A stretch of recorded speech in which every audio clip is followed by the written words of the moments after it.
The year was 2150, and humanity had spread beyond Earth.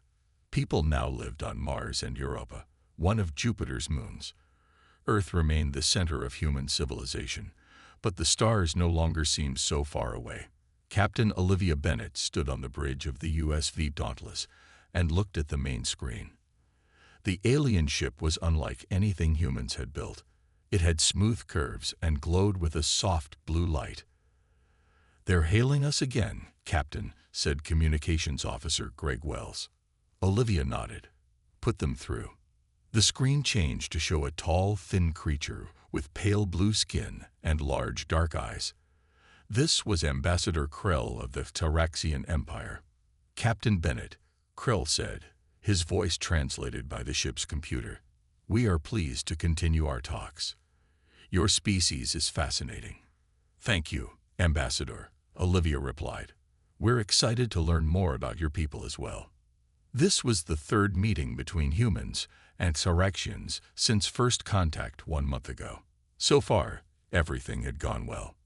The aliens seemed peaceful and eager to share knowledge. "We are particularly interested in how you raise your young," Krell said. "The concept of childhood is different among our species." Olivia smiled. "We'd be happy to share information about our education systems." Later that week, Earth's government invited a delegation of Taraxians to visit the International Space Academy. This school was where the brightest teenagers trained to work in space. Located in orbit around Earth, it was humanity's pride. Admiral Frank Harris greeted the aliens when they arrived. "Welcome to the Academy. We have arranged a tour for you to see how we prepare our next generation." The Taraxian delegation followed him through the hallways. Students stopped to stare at the visitors. Some waved, while others kept their distance.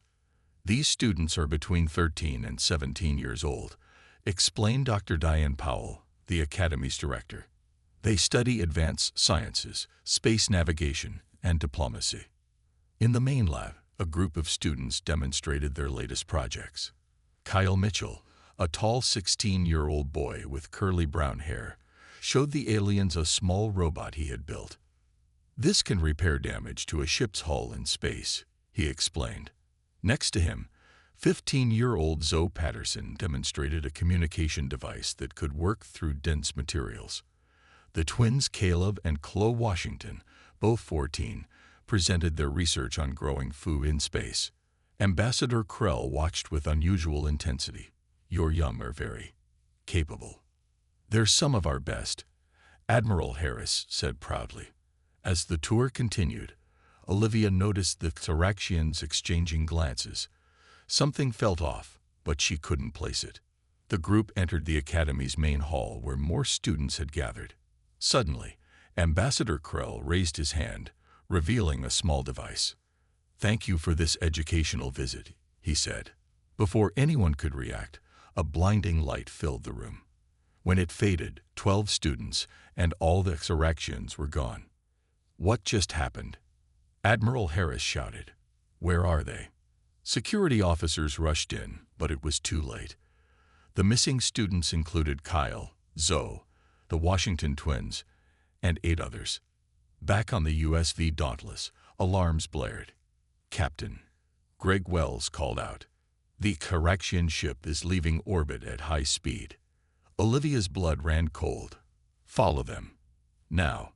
But the alien ship accelerated faster than any human vessel could match. Within minutes, it vanished from their sensors. On Earth, panic spread quickly. Parents demanded answers. Maria Gonzalez, a renowned astrophysicist whose daughter was among the missing, collapsed when she heard the news. Alan Carter, a former Special Forces soldier whose son had vanished, stormed into military headquarters demanding action. President Elaine Wright called an emergency meeting of Earth's Defense Council. The room was tense as she entered. "Ladies and gentlemen," she said, her voice hard as steel, "the Taraxians have taken our children. This is not just an act of treachery, it is a declaration of war, and we will respond accordingly." In the vastness of space, the Taraxian ship sped toward its home system, its precious cargo secured in special chambers. The aliens had no idea what they had just unleashed. Admiral Frank Harris paced the floor of the Emergency Command Center. Screens around him showed military vessels being prepared for action. Officers worked frantically at their stations, tracking the path the Xeraxian ship had taken. "What do we know about them?" "Really know?" he asked. Intelligence Officer Diane Powell stepped forward with a tablet. "Not much, sir. They shared only basic information during our meetings, but we've been analyzing the data from our scans of their ship." She pulled up images on the main screen. "Their technology is far more advanced than ours. Faster engines, stronger shields, weapons we can barely understand. So we're outmatched," Harris said grimly. "In a direct confrontation, yes," Diane admitted. "But there's something else you should see." She showed him another file. "We intercepted some of their communications. Our computers have been working to translate them. They referred to our children as specimens and samples, and Earth as a collection site." President Elaine Wright entered the room, followed by her advisors. Everyone stood at attention. "Madam President," Harris greeted her. "What's our status, Admiral?" she asked. "Not good. We're tracking their ship, but they're moving fast. And it seems the Xeraxians aren't explorers or diplomats. They're collectors." The president's face hardened. "Explain." Diane stepped forward again. "We found references to other civilizations in their data. Species that were approached peacefully, had their young taken, and then were either conquered or destroyed when they resisted." The room fell silent. "How many children did they take?" the president asked. 12, Madam President," Harris answered. "All from the Space Academy." The door burst open, and security tried to stop a man and woman from entering. The man pushed past them easily. "Let them in," the president ordered, recognizing the pair. Alan Carter and Maria Gonzalez stepped forward. Both had children among the missing. "What are you doing to get our kids back?" Alan demanded, his voice tight with anger. "Everything we can," the president assured him. "But we're dealing with technology far beyond our own." "I don't care if they're a million years ahead of us," Maria said. "They took my daughter. I'm an astrophysicist. I can help." The president nodded. "Dr. Gonzalez, we welcome your expertise. Mr. Carter, your military background could be valuable as well." She turned to the room. "I want every resource we have dedicated to this. Call in every ally. Activate every ship." "Madam President," one advisor said cautiously, "perhaps we should consider diplomatic options first. We could negotiate." "Negotiate?" Alan interrupted. "They stole our children." The president raised a hand. "I understand the concern, but this isn't a situation for half measures. They took our children, thinking we would be too weak or frightened to respond." She walked to the main screen, looking at the trajectory of the alien ship. "Admiral Harris, prepare our fleet. Dr. Gonzalez, I want you working with our scientists to find a way to track those children across any distance. Mr. Carter, help our special forces prepare for what we might face." She turned to face them all. "And prepare a message to be broadcast in the direction of the Xeraxian ship."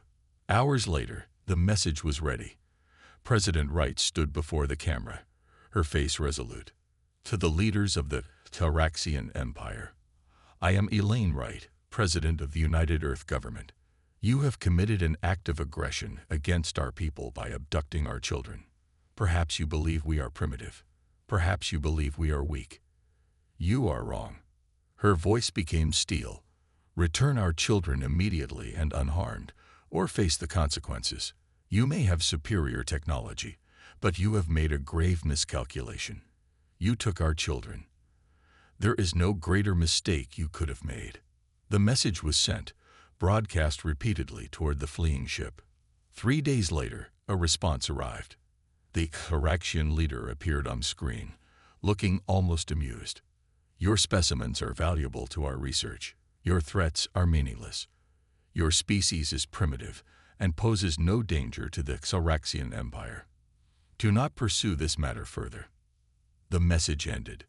In the command center, the president looked at Admiral Harris. "They've made their choice," she said quietly. "Now they'll learn what happens when you threaten the children of Earth." Kyle Mitchell woke up in a small room with glowing blue walls. His head hurt. He sat up slowly and saw 11 other teenagers from the academy lying on similar beds around him. Some were awake, looking around with fear in their eyes. "Is everyone okay?" Kyle asked, his voice stronger than he felt. Zoe Patterson sat up, pushing her dark hair from her face. "I think so. Where are we?" "On their ship, probably," Kyle said. He walked to what looked like a door, but found no handle or control panel. "We're locked in."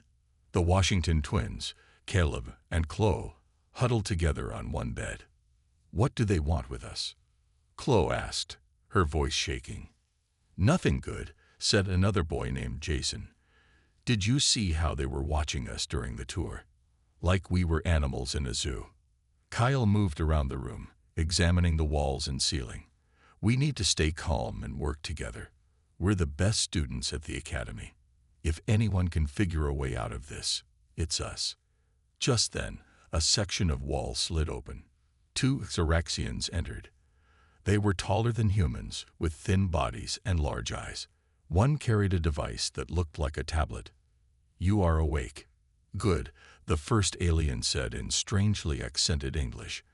"I am Research Director Moxel. You will be part of our study of developing species." Kyle stepped forward. "We're not your lab rats. Take us back to Earth now." Moxel seemed amused. "Your species shows interesting aggression patterns. Most juvenile specimens are more fearful." "We're not specimens," Zoe said firmly. "We're people. Our world will come for us." Both Xeraxians made a sound like laughter. Many species make such claims. None have succeeded. They left the room, the wall ceiling behind them. "They've done this before," Jason said quietly. "To other aliens." Kyle nodded, "But they haven't met humans yet." Over the next few days, the children were taken one by one to different rooms for tests. They were asked questions, shown images, and given puzzles to solve. The Xeraxians recorded everything. When not being tested, they were allowed to move around a larger area with several connected rooms. There was a space with strange food, another with objects that might be toys, and a third with things that looked like beds. During one testing session, Zoe noticed something important. The Xeraxians used touch panels to control their technology. When no one was watching, she carefully observed the patterns their fingers made. Back in their main room, she gathered the others. "I think I know how their control panels work," she whispered. "It's a pattern system, not just random touches." "Can you learn it?" Kyle asked. "I'm trying, but I need more time watching them." On the 5th day, they discovered they weren't alone. In another section of the ship, separated by a clear wall, were other young aliens. There were 6 different species, all appearing to be juveniles like them. Caleb and Chloe approached the wall. On the other side, a small creature with 4 arms and green skin looked back at them.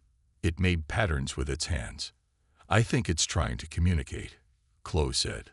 Over several days, through gestures and drawings, they began to understand each other. The alien's name was something like Prax. Its planet had been visited by the Xeraxians a year ago. 12 of its kind had been taken, just like the humans. "Ask if they ever tried to escape," Kyle suggested. Through their makeshift sign language, Prax explained that escape was impossible. The Xeraxians had technology that could track them anywhere. Several from Prax's group had tried and been punished. "What about their families?" Zoe asked. "Did they try to rescue them?" Prax's answer was clear even through the language barrier. Its people had tried, but failed. Their weapons were no match for the Xeraxians. "Well, they haven't met humans yet," Kyle said again, more determined than before. "We're not giving up." That night, when most of the others were sleeping, Zoe whispered to Kyle, "I've been memorizing their control patterns when they take me for tests. And I noticed something. The panel by the food area has the same pattern as the doors." Kyle's eyes widened. Can you open it? Maybe. But we need a plan first. We need to know more about this ship, where we are, and how to contact Earth. Then that's what we'll do, Kyle said. We'll learn everything we can. And when the time is right, we'll show these aliens they made a big mistake taking us. Captain Olivia Bennett stood in the massive hangar of Earth's orbital shipyard. Around her, hundreds of workers prepared the USV Vengeance for its mission. The ship was Earth's newest and most powerful warship, rushed into service for this crisis. How soon can we launch? She asked the chief engineer. 24 hours, Captain, replied Peter Doyle. He pointed to a section of the hull. We've installed the new stealth technology. It's never been tested in actual combat, but it's our best chance to approach the Heraxian homeworld undetected. Olivia nodded. And the weapons systems. All online, including the prototype plasma cannons. Those weapons had been considered too destructive for use before now. The fact that they were being installed showed how serious Earth was about this mission. In another part of the shipyard, Olivia met with her newly assembled team. Victor Ramirez, a weapons specialist with 20 years of combat experience, was checking a row of advanced rifles. These can punch through any armor we know of, he explained. And they work in vacuum. Beside him, Natalie Kim, the best hacker in the solar system, was programming portable devices. These should help us break into their systems, she said without looking up. If their technology is anything like what we saw on their ship, I can crack it. Dr. Samuel Jackson, a xenobiologist, studied images of the Heraxians. Their physical structure suggests some weaknesses, he said. They evolved on a world with lower gravity than Earth. Their bones are likely more fragile than ours. Olivia was satisfied with her team. Remember, our primary mission is to rescue the children. Everything else is secondary. Meanwhile, in a secure lab on Earth, Maria Gonzalez worked frantically with a team of scientists. For days, they had analyzed every bit of data collected from the Heraxian ship during its visit. I think I've found something, Maria said, pointing to her screen. Their ships emit a unique radiation pattern. If we can build a detector sensitive enough, we might be able to track them across great distances. Alan Carter entered the lab, his face showing fatigue from days without proper sleep. Any progress? Maria nodded. Maybe. But we need something to calibrate our instruments, something that was exposed to their ship's core systems. Would this help? Alan held up a small metal object. It's a recording device I gave my son before he left for the academy. It was designed to survive extreme conditions. Maria took it carefully. If he had it with him when they were taken, and if it's still recording, yes, this could work. Across the solar system, Earth's military mobilized. Ships were called back from distant posts.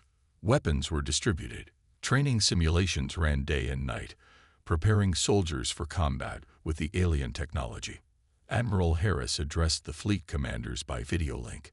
We face an enemy with superior technology and no moral restraint. They believe we are primitive and weak. They will learn differently. He showed them the battle plan. We won't engage in a direct confrontation. We'll use hit-and-run tactics. Strike fast, then disappear before they can respond. Our goal is to keep them off balance while Captain Bennett's team locates and rescues the children. On the day of launch, President Wright came to the shipyard to address the crew of the USV Vengeance. You carry the hopes of all humanity with you, she told them.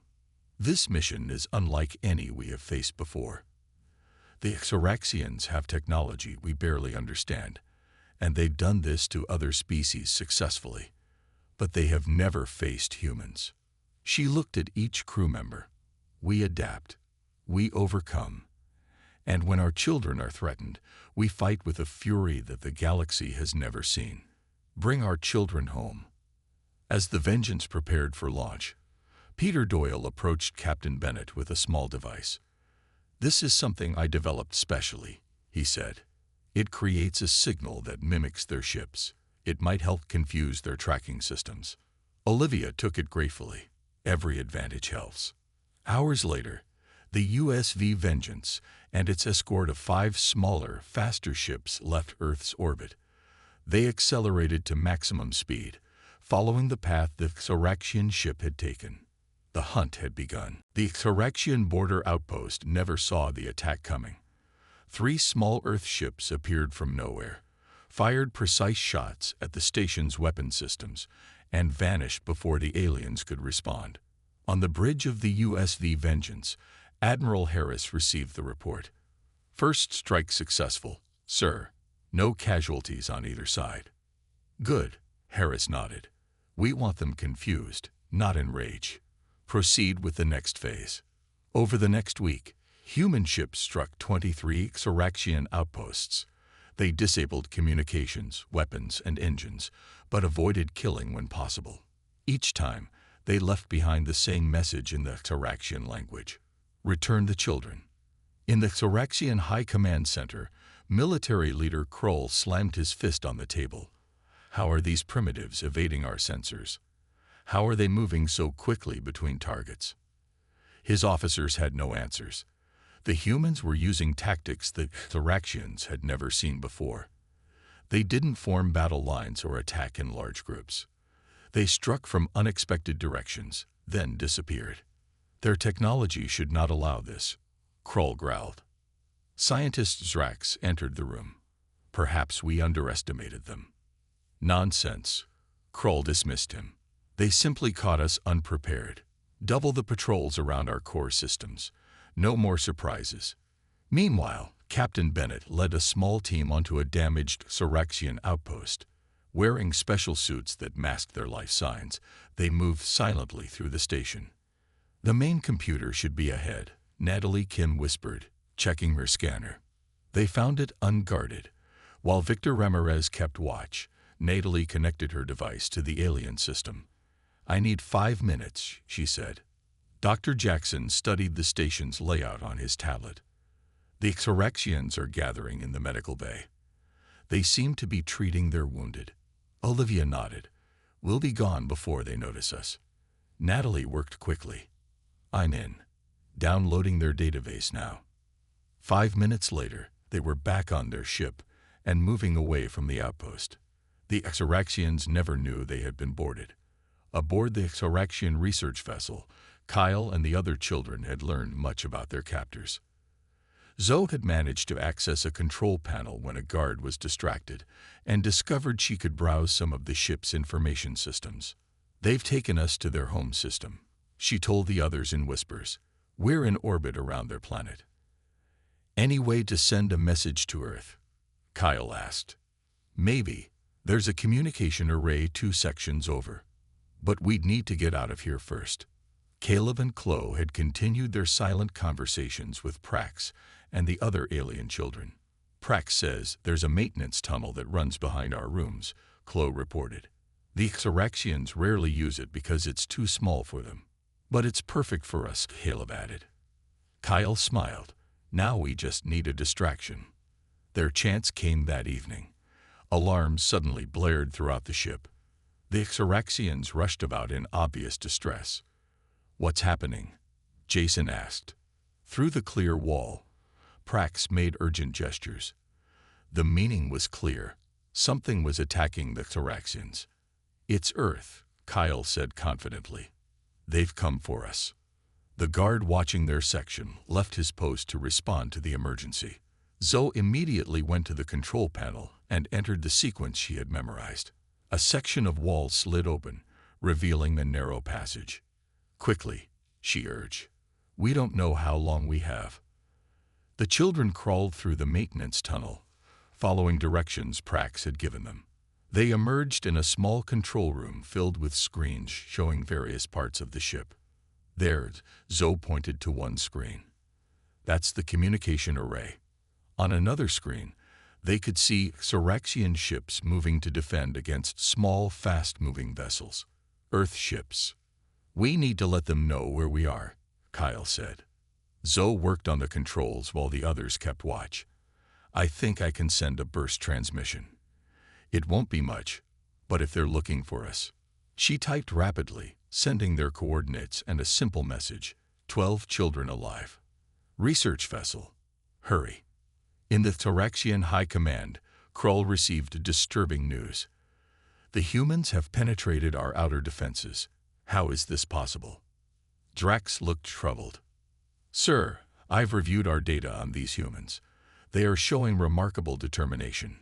No other species has mounted such an aggressive response to specimen collection.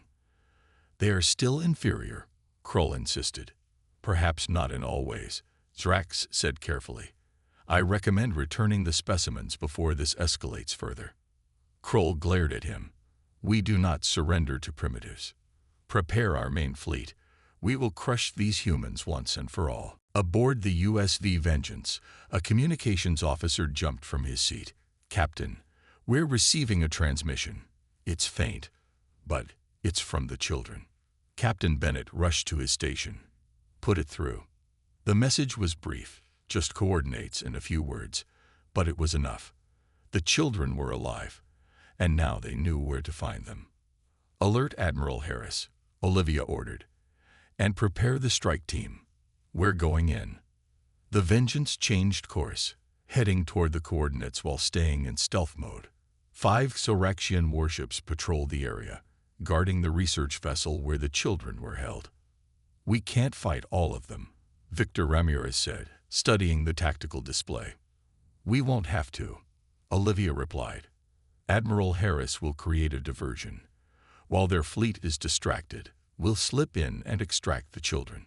On cue, alarms sounded as sensors detected multiple human ships attacking the Thoraxian defense station on the far side of the planet.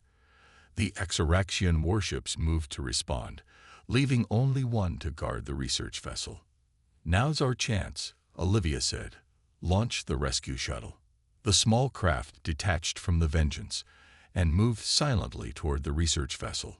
Inside were Captain Bennett, Victor Ramirez, Natalie Kim, Dr. Jackson, and 10 Special Forces soldiers. Meanwhile, the children had moved from the communication room and were trying to reach the docking bay. Kyle led the way, with Zoe close behind. The Washington twins helped the younger kids stay quiet and move quickly. We need to find Prax and the others, Chloe insisted. We can't leave them behind. Kyle nodded. The alien holding area is on the way to the docking bay. We'll get them out too. They moved through narrow maintenance tunnels, avoiding the main corridors where Thoraxians rushed about in response to the human attack. When they reached the alien holding area, Caleb used the control panel sequence Zoe had taught him. The clear wall separating them from Prax and the other alien children slid open. Quick introductions were made through gestures, and the now larger group continued toward the docking bay. They were nearly there when a door slid open, revealing Research Director Moxel and 2 guards. The specimens are escaping, Moxel shouted, reaching for a weapon. Kyle pushed the younger children behind him. They were trapped. Suddenly, an explosion rocked the corridor. The far wall burst inward, and through the smoke stepped Captain Bennett and her team. Get down, she shouted to the children. The rescue team fired stun weapons at the Thoraxians, who collapsed instantly. Victor Ramirez moved forward, checking the corridor ahead. Captain Bennett, Kyle asked in disbelief. Kyle Mitchell. She responded with a smile.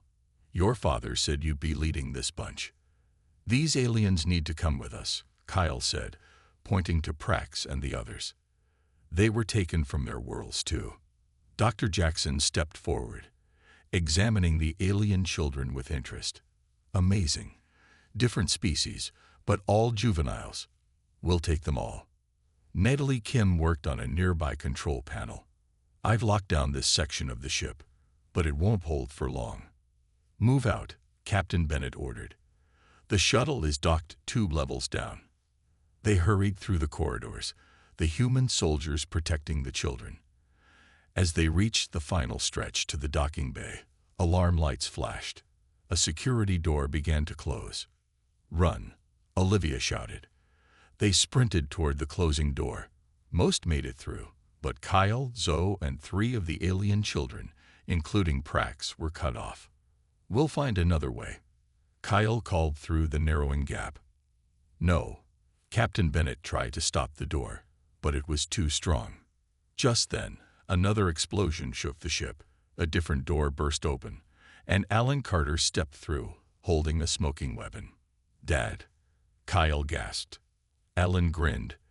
"You didn't think I'd sit this one out, did you? Come on, I stole a Xeraxian shuttle. It's docked on the other side." They ran toward Alan's shuttle, while Captain Bennett led the others to the human craft.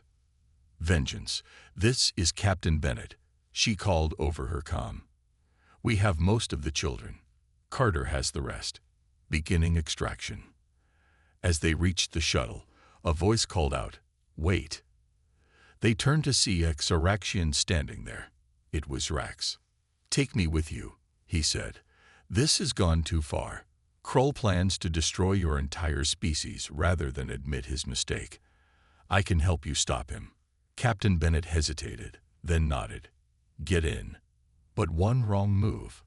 "I understand," Zrax said.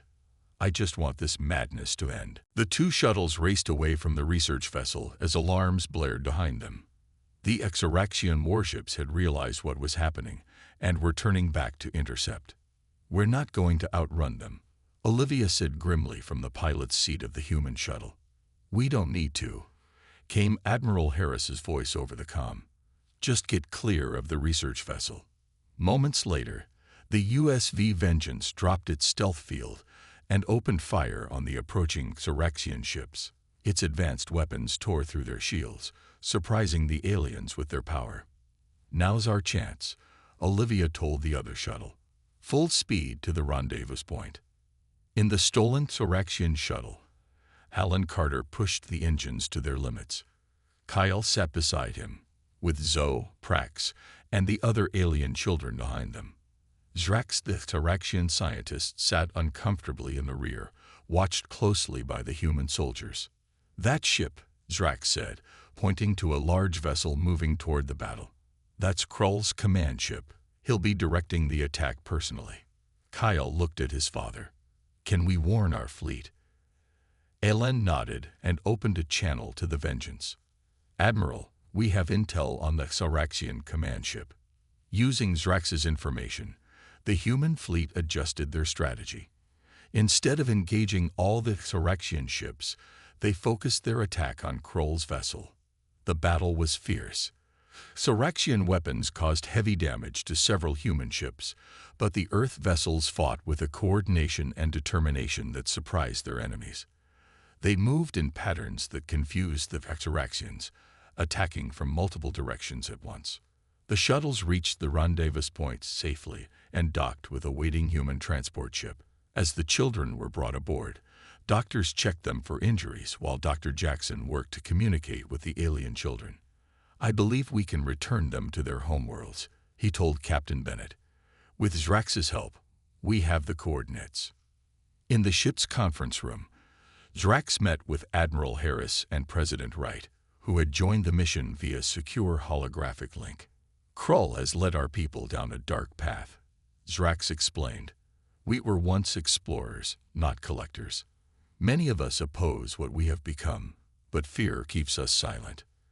"We have no interest in destroying your civilization," President Wright assured him. "We only want to ensure this never happens again." "There is a way," Zrax said. "If Krull falls, those who think like me can push for change." The battle reached its peak when the Vengeance broke through the Xeraxian defenses and disabled Krull's command ship. A boarding party captured the military leader, bringing him back in chains. When Krull was brought before the human leaders, he remained defiant. "You think this changes anything? Our empire spans dozens of star systems. You are nothing." Kyle stepped forward, facing the alien who had ordered their abduction. "You're wrong. You took our children, thinking we were weak. That was your mistake." "Your first mistake," Zoe added, standing beside him. "And your last," Admiral Harris finished. 3 days later, on the bridge of the Vengeance, Admiral Harris watched as Xeraxian ships approached under a flag of truce. A new leadership council, with Drax among them, had taken control after news of Krull's defeat spread.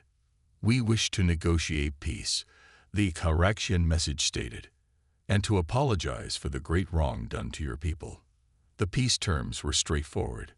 The Exaraxians would return all specimens from every species they had collected, end their practice of abduction, and establish proper diplomatic relations with Earth and other worlds.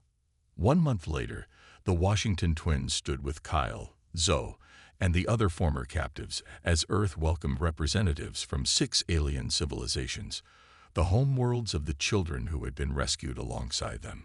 President Wright addressed the gathering. "From a terrible event, we have found new friends among the stars. Our children, through their courage, have opened the door to a future of cooperation rather than conflict." That evening, as the celebrations continued, Kyle stood with his father, watching the alien representatives mingle with humans. "They really didn't know what they were getting into when they took us, did they?" he asked. Alan shook his head. "No, they thought they were collecting specimens. Instead, they found out what humans are really like when our children are threatened." Across the room, Prax was preparing to return to its homeworld, but made a gesture they had come to recognize as a promise to stay in contact. "I think the galaxy just became a little safer," Zoe commented as she joined them. "No one will be taking children from any world again." "Not if they're smart," Kyle agreed, "because now everyone knows what happens when you take human children."